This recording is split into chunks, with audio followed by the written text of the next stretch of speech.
Well, day 22 on the ranch, and it's really coming along nice.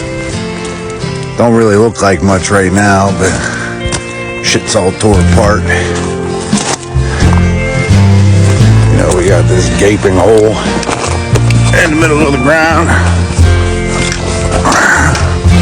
all the way over. Man, what a hole. But we do have this rebuilt all the way down.